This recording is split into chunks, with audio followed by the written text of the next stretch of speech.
aí você quer viajar de navio, fazer um cruzeiro marítimo, só que fora do Brasil, fazer um cruzeiro marítimo internacional. Como é que funciona?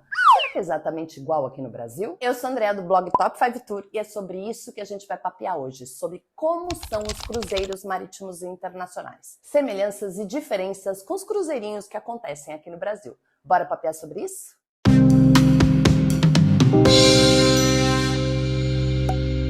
Cruzeiro Marítimo Internacional são os cruzeiros que acontecem em águas nacionais, né? Fora do Brasil. Seja um cruzeiro inteiro que acontece fora do país, ou seja, parcialmente. Assim, os cruzeiros aqui que acontecem pela temporada brasileira, mas que vão para a Argentina e para o Uruguai, eles também são considerados cruzeiros internacionais, só que parcialmente, né? Porque eles saem da temporada brasileira. E os demais, você vai fazer um cruzeiro em qualquer outro país, um cruzeiro inteiro, seja Estados Unidos, seja Europa, enfim.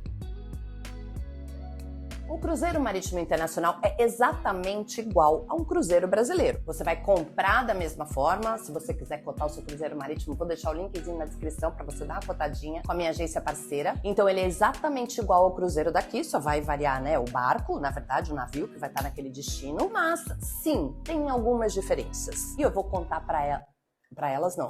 Eu vou contar para diferenças. Eu vou contar para vocês quais são as diferenças entre um cruzeiro nacional no Brasil e um cruzeiro internacional.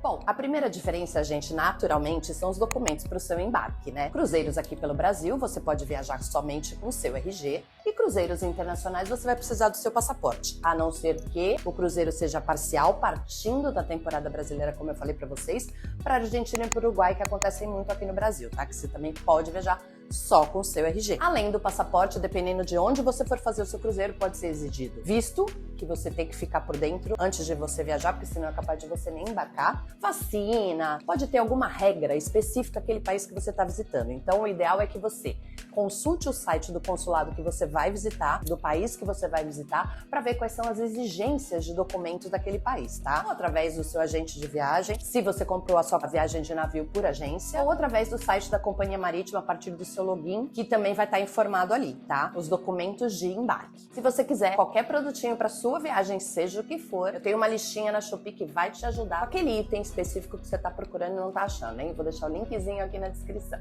O que está incluído num pacote de cruzeiro marítimo internacional? Gente, a mesma coisa que acontece aqui. Normalmente, o que está incluído são as refeições, entretenimento, shows, aquelas outras coisas, e o que está fora também é mais ou menos a mesma coisa.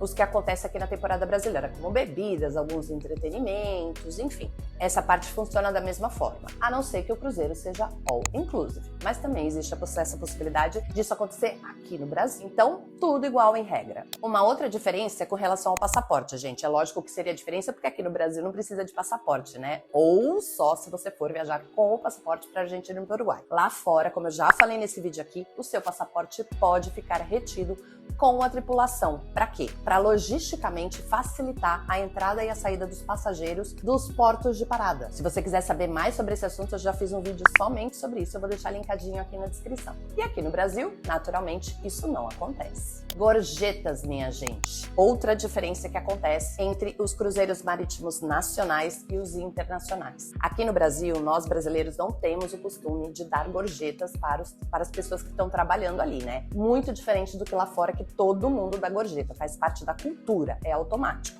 mesmo não sendo obrigatória. Então, aqui no Brasil, normalmente, os valores do seu pacote de viagem de uma maneira geral já vem incluído uma taxa de serviço, que é, em tese, equivalente à gorjeta que você dá num cruzeiro internacional, lá fora. Então, até num primeiro momento, se você vê no site, um cruzeiro para o Mediterrâneo de tantos dias custa tanto, e um correspondente aqui no Brasil mais caro, num primeiro momento você tem a certeza que é por causa disso. Por isso, até que muita gente acha que os cruzeiros internacionais são mais baratos, mas normalmente é por causa disso, viu, gente? Porque a gorjeta não está incluída. Então, sim, apesar de não obrigatório, se você for viajar, fazer um cruzeiro marítimo internacional, dê gorjeta. Vamos combinar? Já falei também bastante sobre isso nesse vídeo aqui, inclusive com os valores que são sugeridos para cada tipo de tripulante a bordo. Uma outra diferença, gente, são os horários a bordo. Vocês vão perceber quando vocês fizerem um cruzeiro marítimo internacional como o brasileiro é animado. Minha gente, Fica na festa até de madrugada, se não até de manhã cedo. Ah, mas o povo lá de fora não é animado? Claro que é, gente, só que a rotina, em regra, né, não é absolutamente todo mundo, é diferente. Eles acordam mais cedo, eles dormem mais cedo, então muitas vezes as festas que acontecem à noite, elas terminam cedo por falta de pessoas ali curtindo. Fica tudo aberto, o navio funciona normal, mas o povo já foi dormir, uma maioria, né, logicamente. E se tiverem cedo lá vendo o nascer do sol, eu com certeza porque acordaram cedo, não porque ficaram virados da balada do dia anterior, como nós brasileiros. E por causa disso, as coisas tendem a funcionar mais cedo, inclusive o jantar, gente. Por exemplo, se aqui no Brasil o primeiro e o segundo turno acontece, sei lá, das 7 às 9 e das 9h30 às 11, lá fora o jantar muitas vezes acontece a partir das 6 horas da tarde e o segundo turno às 8, exatamente por conta da cultura, por conta do horário, dos hábitos da maioria dos navegantes que estão fazendo um cruzeiro marítimo internacional. Essa diferença vocês também vão perceber na viagem no cruzeiro internacional. Uma outra diferença também, gente, que vocês podem perceber, não estou falando também que é regra, é assim, que as companhias marítimas, quando elas estão fazendo cruzeiros em determinados locais, elas tentam puxar um pouco da cultura daquele local para trazer para dentro do navio, tá? Seja em comida, seja num espetáculo, seja numa brincadeira, enfim. Então, durante a sua viagem, você pode acontecer de ter algum prato típico daquela região por onde o navio está navegando, diferente que aqui no Brasil, que também eles tentam trazer o sabor brasileiro, o buffet, seja de que forma for. Fuso horário, minha gente. Quem tá fazendo cruzeiro lá fora tem que se preocupar com o horário de bordo, que é correspondente ao horário daquele local que o navio tá navegando. Diferente no Brasil, que é um fuso horário só, considerando o fuso horário de Brasília, né, gente? Porque sim, no vídeo que eu falei sobre os fuso horários, teve um comentário pertinente, né, no caso, de que existe mais de um fuso horário aqui no Brasil, né? Manaus, por exemplo, é outro horário, é 1 hora a menos do que aqui em São Paulo. Mas, em regra, considerando, né, o fuso horário de Brasília, lá fora você tem que ficar ligado no seu horário para arrumar o relógio de acordo com o horário que tá dentro do navio, que vai estar de acordo com aquele lugar que ele tá viajando, entendeu? Para não perder nada a bordo e nem fora. Uma outra diferença que vocês vão encontrar ao fazer um cruzeiro marítimo internacional é a falta de falar português.